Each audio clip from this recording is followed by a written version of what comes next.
Bienvenue dans le royaume intérieur, je suis votre hôte Julie Deka. Les principes spirituels fondamentaux pour atteindre l'illumination spirituelle.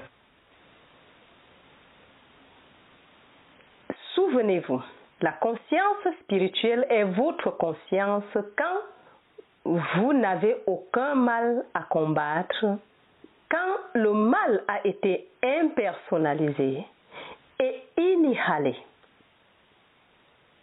Cela est la conscience Christ. Je reprends. Souvenez-vous, la conscience spirituelle est votre conscience quand vous n'avez aucun mal à combattre, quand le mal a été impersonnalisé et inhalé. Cela est la conscience Christ. Il n'y a pas d'autre conscience qui va venir à vous. C'est votre conscience présente lorsque votre conscience est débarrassée de la personnalisation du bien et du mal ou n'accorde plus de pouvoir au mal. Votre conscience, cette conscience même qui est vous, est la conscience Christ dans la mesure où vous impersonnalisez et annihilez. Encore.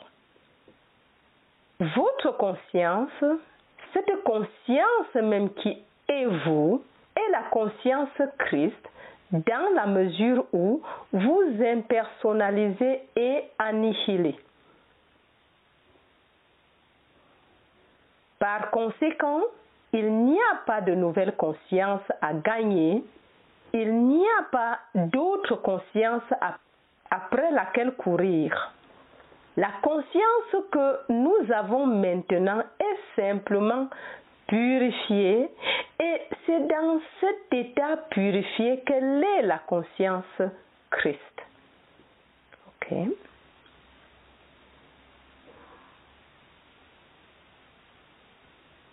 Autrement dit, Moïse, après son illumination, était toujours Moïse, mais avec une conscience purifiée.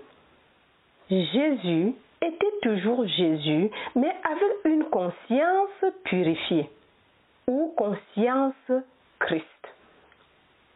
C'est pourquoi il est appelé Jésus le Christ, Jésus l'éclairé.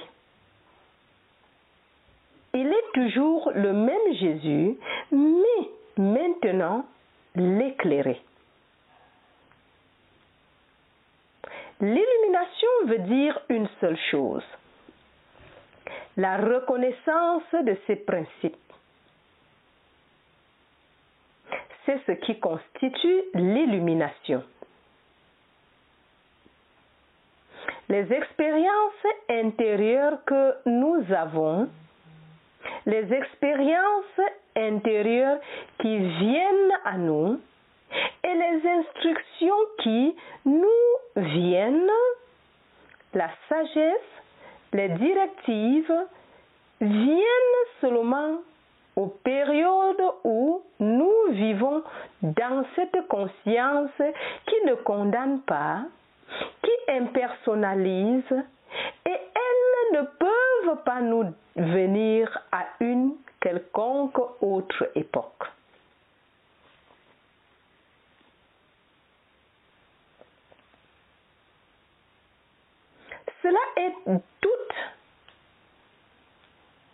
Cela est toute la signification de cette déclaration.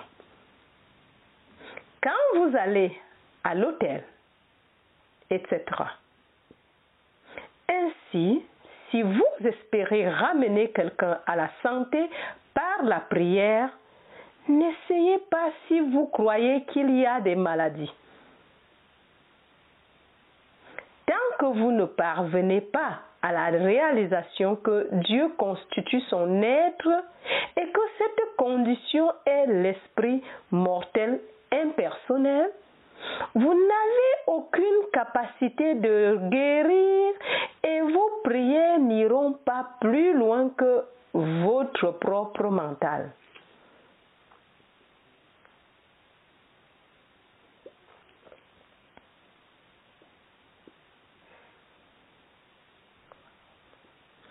Cela nous amène à ce sujet de la prière.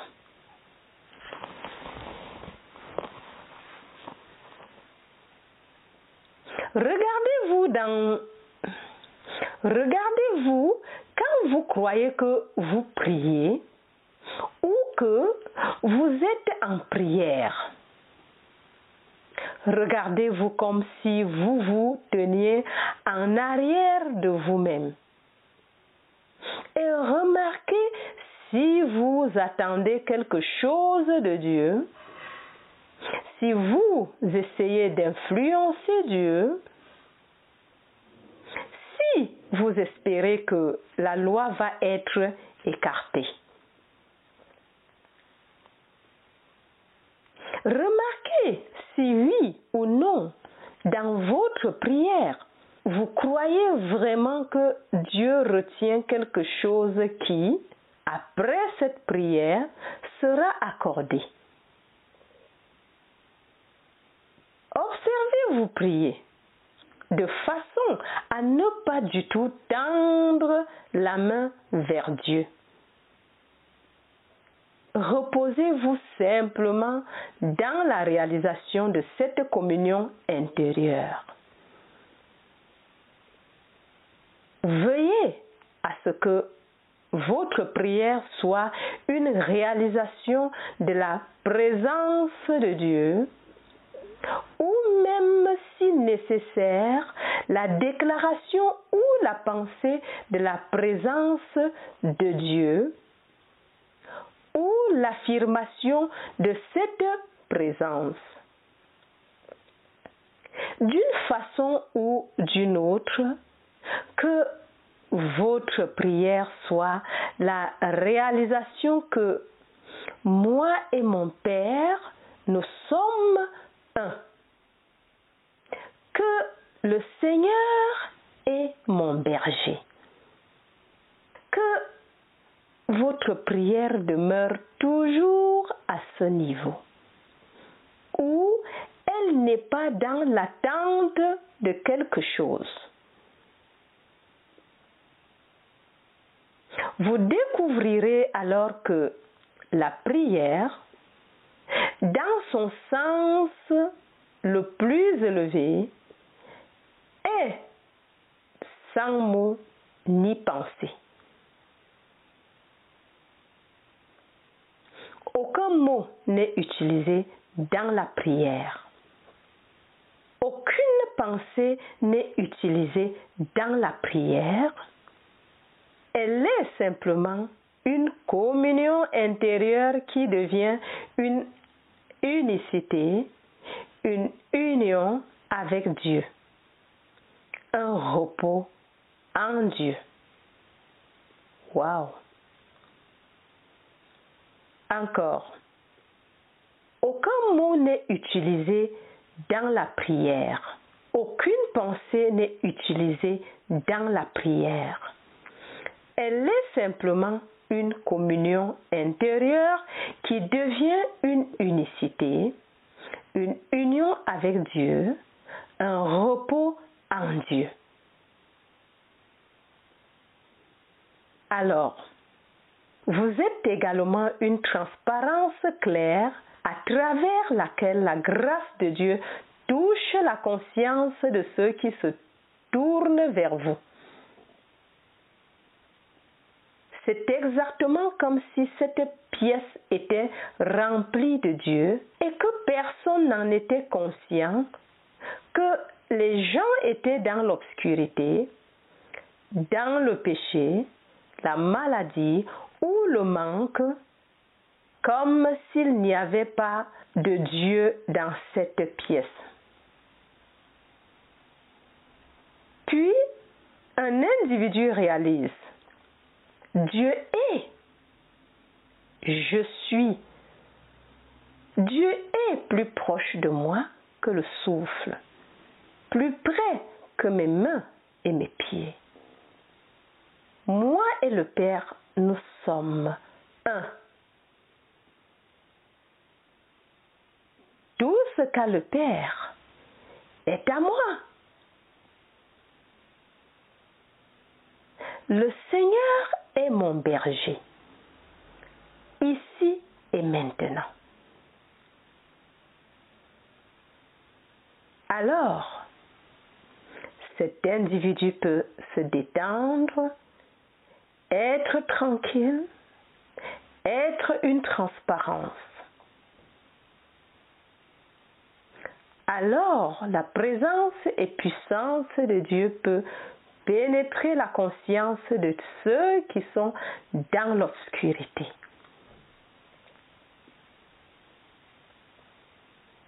C'est pourquoi, dans notre travail mondial, lorsqu'au début de notre prière, nous utilisons des mots et des pensées menant à ce stade final et que nous réalisons. Et je pense maintenant à ceux qui, dans ce monde, sont manipulés par le mal, ceux qui se laissent être des véhicules pour le mal. Père, pardonne-leur, ils ne savent pas ce qu'ils font.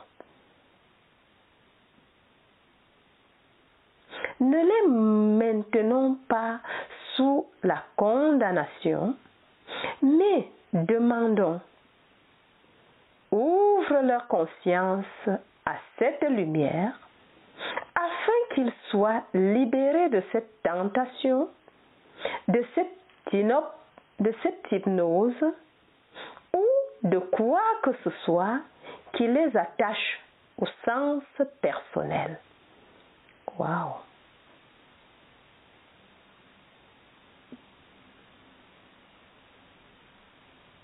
En faisant cela, on les libère de toute condamnation parce que nous avons déclaré que ce n'est pas un péché, que c'est seulement de l'ignorance.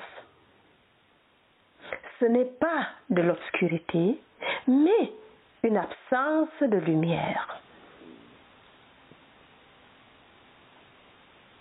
Ainsi, dans notre pardon, dans notre compréhension de la nature impersonnelle de tout cela,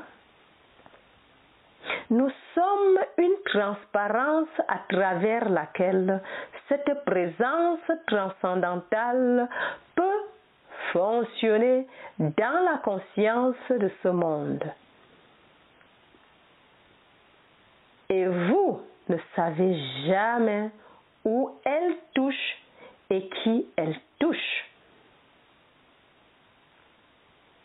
Vous n'avez aucun moyen de savoir comment la lumière atteint la terre à travers la transparence de ceux qui sont en prière.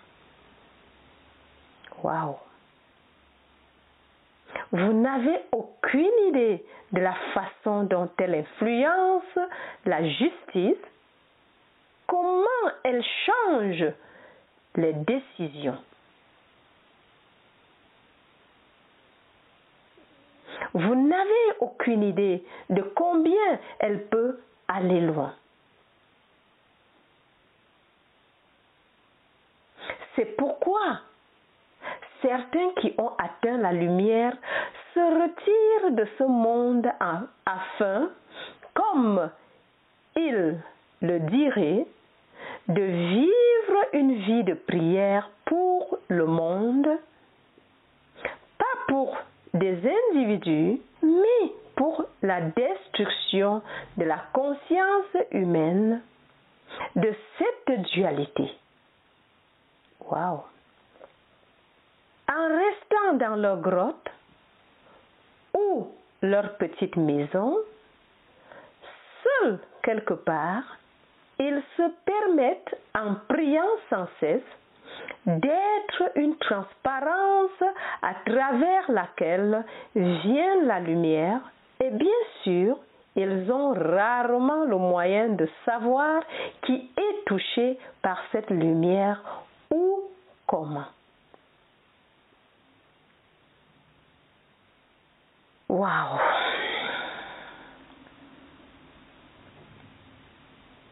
Mais il est évident que des choses se produisent sur la terre que l'on ne peut pas expliquer. Il y a des gens dans les hôpitaux sur le point de mourir qui tout d'un coup vont bien et personne n'a la moindre idée de la façon dont cela s'est produit. Il y a des moments où des pays sont au bord de la guerre et où une décision de dernière minute change cela. Waouh! Et ce n'est pas toujours une chose humaine qui s'est produite.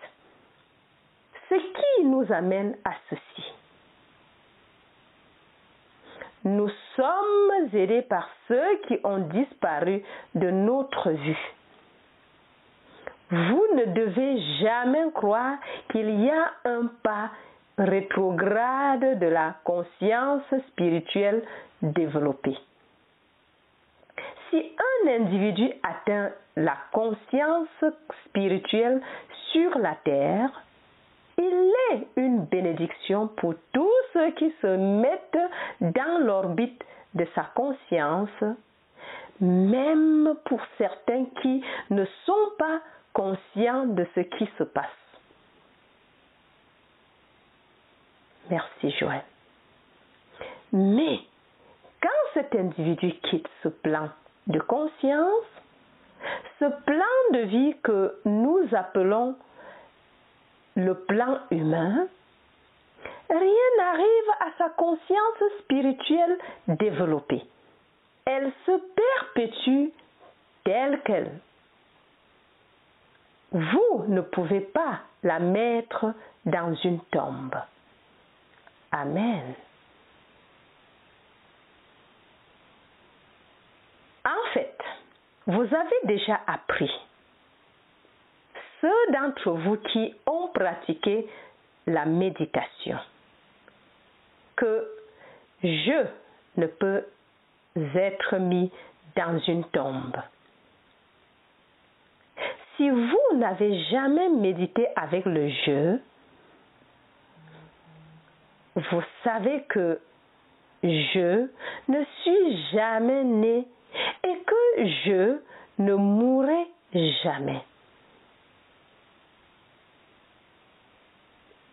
Vous savez que je n'a jamais été confiné dans un corps physique et que je serai encore moins confiné dans une tombe.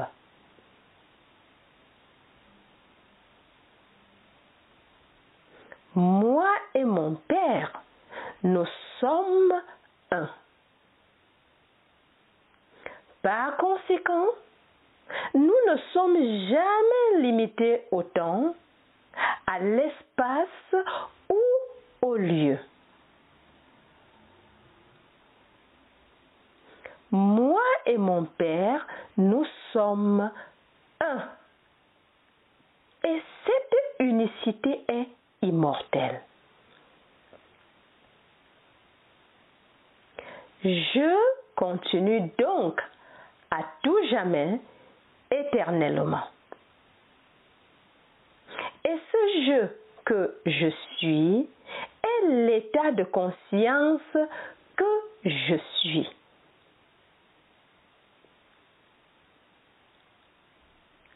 C'est pourquoi, si quelqu'un en bénéficie ici et maintenant sur la terre, vous pouvez être assuré de ceci. Ces mêmes bienfaits se perpétueront à travers l'éternité.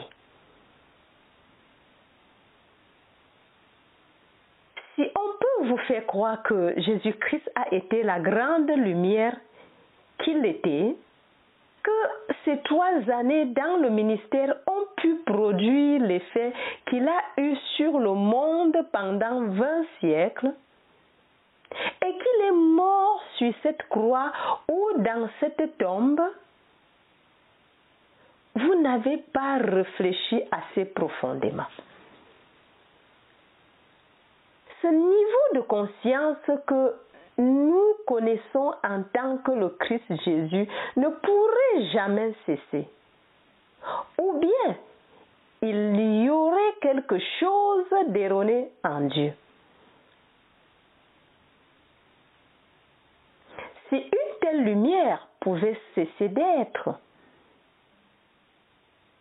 si une telle lumière pouvait être retirée du monde, et je dis cela aussi de Gautama le Bouddha,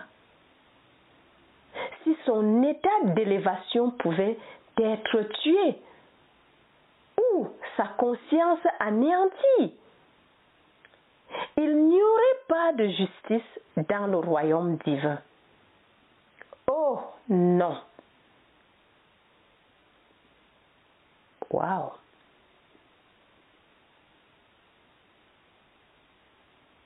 Non!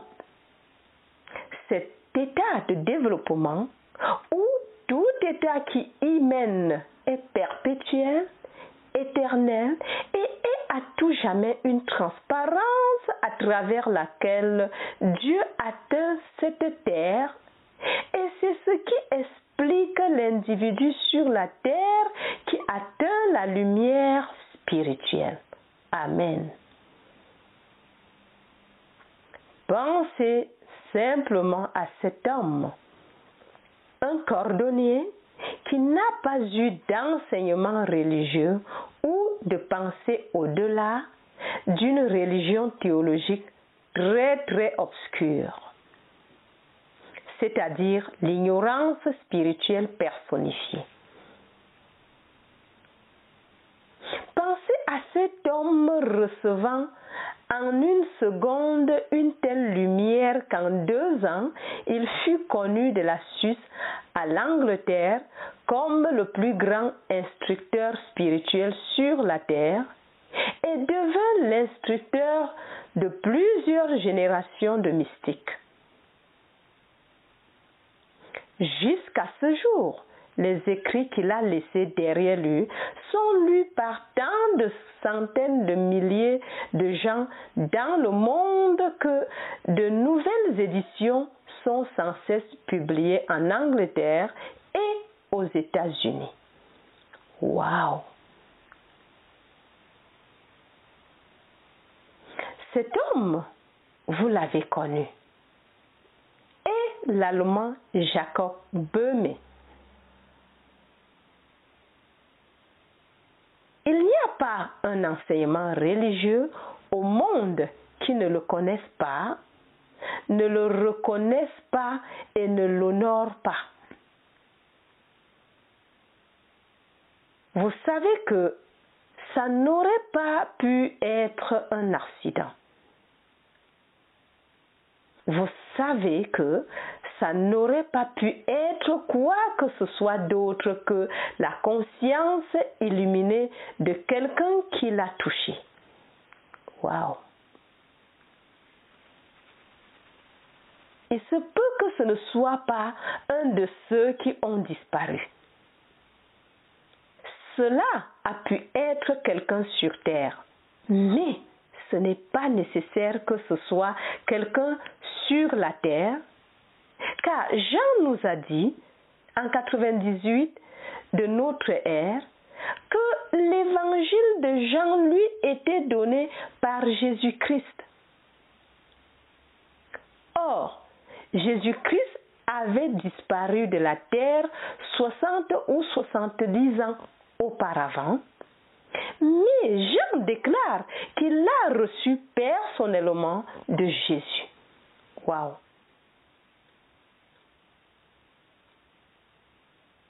Alors, si tu m'écoutes pour la première fois, et que tu n'es pas encore abonné, fais-le dès maintenant et en le faisant, n'oublie pas d'activer la cloche de notification afin d'être avisé dès que nous aurons des prochaines publications. Et aussi, participer, comme vous pouvez partager le message tout autour de vous. Et aussi, il y a un lien PayPal sous chaque vidéo qui vous permettrait de participer à ce travail qui est en train d'être abattu pour l'élévation de la conscience. Allez, merci. C'était Julie Descartes. Jusqu'à la prochaine. Je vous aime très très très fort. Bye bye.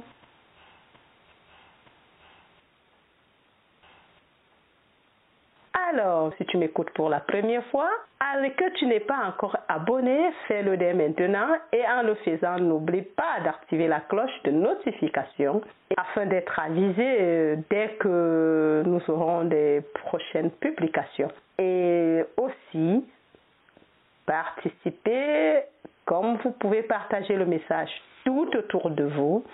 Et aussi, il y a un lien PayPal sous chaque vidéo qui vous permettrait de participer à ce travail qui est en train d'être abattu pour l'élévation de la conscience.